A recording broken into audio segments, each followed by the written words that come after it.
I think he's very charismatic, and he's very smart.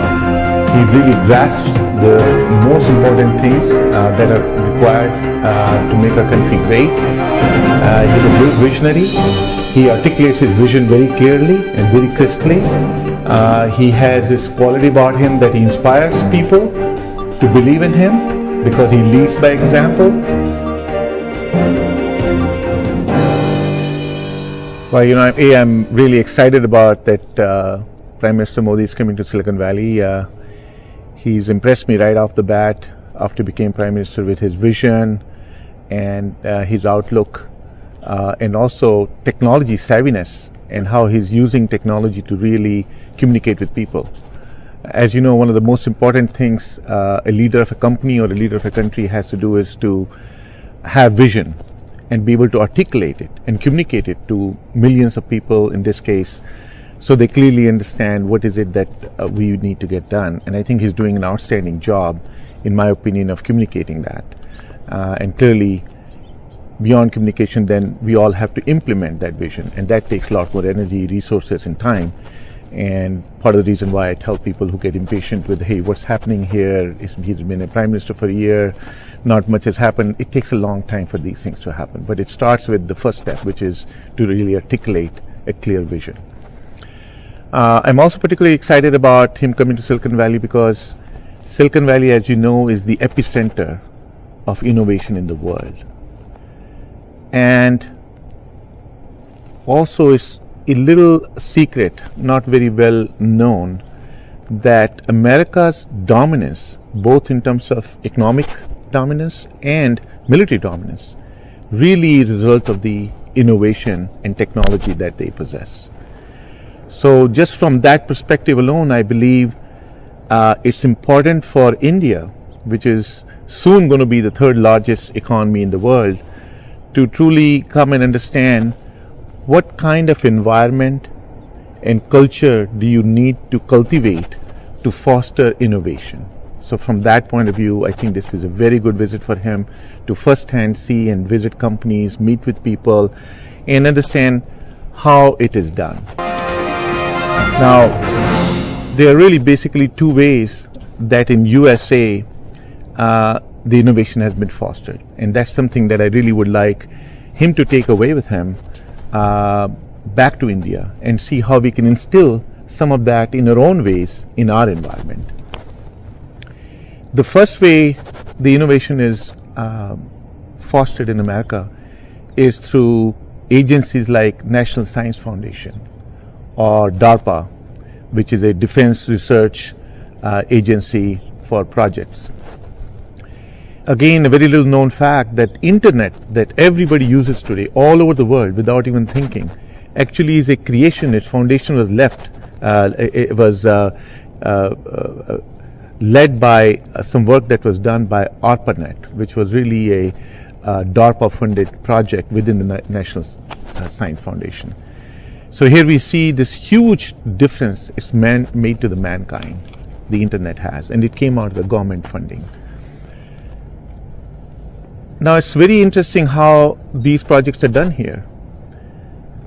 The funding from the government is not done as a venture capitalist. And that's one thing I want to point out, because recently I saw an article that our finance minister has set aside 10,000 crore rupees for soft loans and venture capital type investments.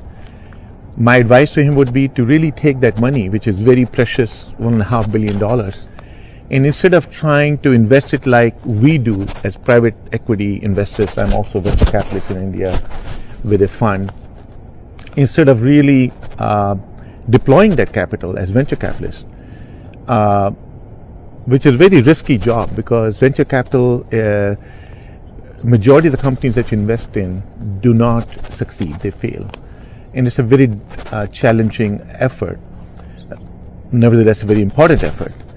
What the government should be doing is actually funding basic research in universities in India. This is how they do it here. So all of the basic work that you see here, technology you see, has come from universities. And how does it work in universities?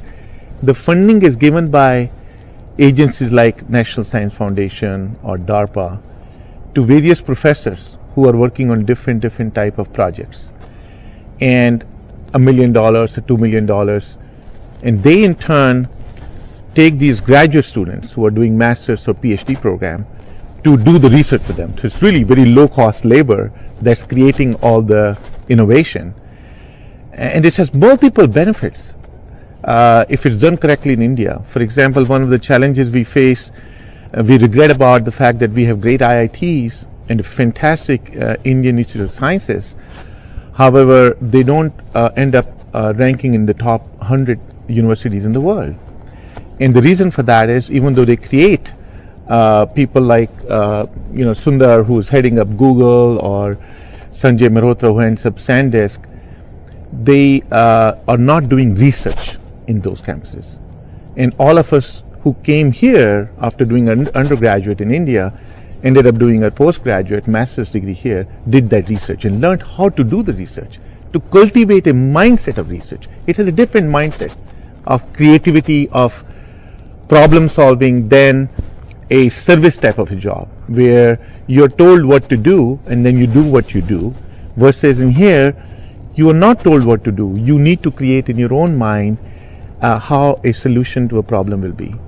So this is a fundamental change that we need to make, and this can be brought about by really setting in place this type of an environment where the funding goes to these universities, and in turn universities not only become elevated because they will be doing research, but also start writing patents. So one of the things that we don't have in our country is a lot of intellectual property. In my recent article I wrote about in Innovation in Economics Times, I talked about how an iPhone that costs $547, the cost of component is about $178. $360 odd is the profit that Apple makes. Only $7 is paid to Foxconn that assembles the whole phone. Very small amount of money. But the person who has created, the company that's created intellectual property, takes bulk of the gains. So in India, we really need to work on both levels. We need to work on the high end because we have tremendous talent, as already been well established in the world, in software.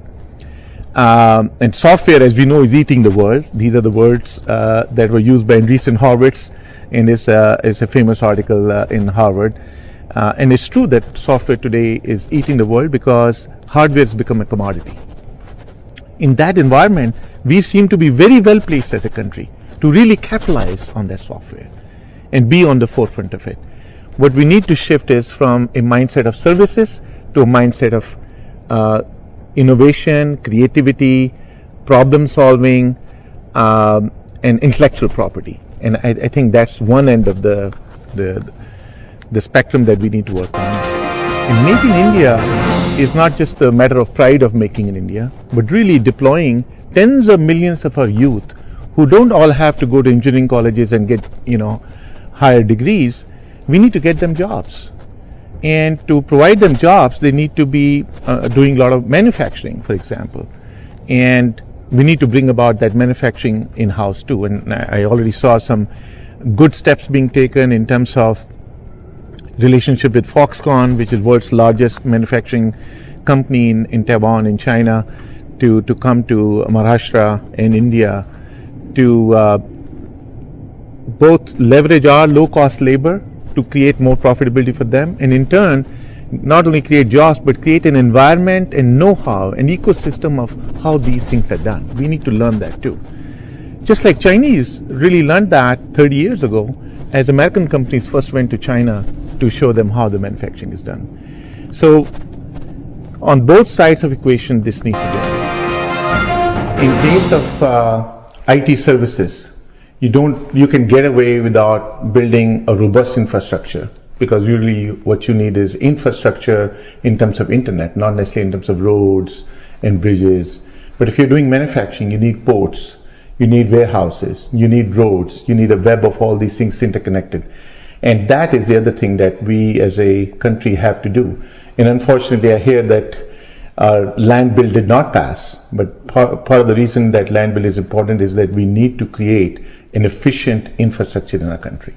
One of the things that troubles me is that many people who do want to participate in India's tremendous growth, both in technology and economy, tend to find this infrastructure backward enough that they try to resident themselves in either Singapore or Hong Kong or some nearby countries. They don't want to live in India because of the pollution or the issue of traffic and infrastructure.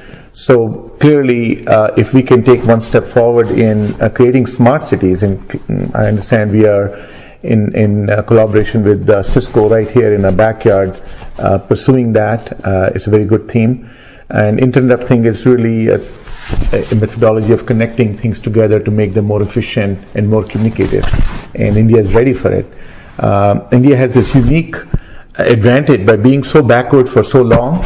It tries to leapfrog every time when it comes out with something. So we leapfrogged all the desktop laptops for consumers and went straight into using smartphones and cell phones. And I think same way in smart cities, hopefully we can leapfrog and build our new cities which are even more modern than the cities here, because we really haven't done anything in the past. So no, I definitely hope so. Takeaways for him in the sense that when he goes away from here, and sits back and says, okay, fine, I went to Silicon Valley, what did I get out of it? I would say first, like I said in my earlier monologue, that what are the fundamental changes that need to be made in our country's ability to innovate? What kind of culture, what kind of mindset, what kind of policies, what kind of systems, procedures, fundings in universities, all those things that I talked about need to be done in order to cultivate and nurture and foster both innovation and entrepreneurship. I think that's the biggest theme I would hope you'll take away. And second is, how do I leverage not only the Silicon Valley technologies and technologists, because as we said, it's not just Windham and Sundar and few other people who are really interested in helping our country because we are from India, but even other people like Mark Zuckerberg and a host of other American companies also want to help India, because it's also mutually beneficial to them to help India. And the key would be for him to say, how do I leverage it now? How do I bring it about? It's one thing to meet people and have them want to help. How do I bring about, what type of structure should I put in place so that we can leverage this help that they're providing? I think there's a excitement about the change that Modi has brought about, where there's again a feeling in Indian diaspora that things can change and India can be put back on track for becoming what it's worthy of and as a nation. And therefore everybody's rooting for him and wanting to see him, hear him, and help him in any way they can.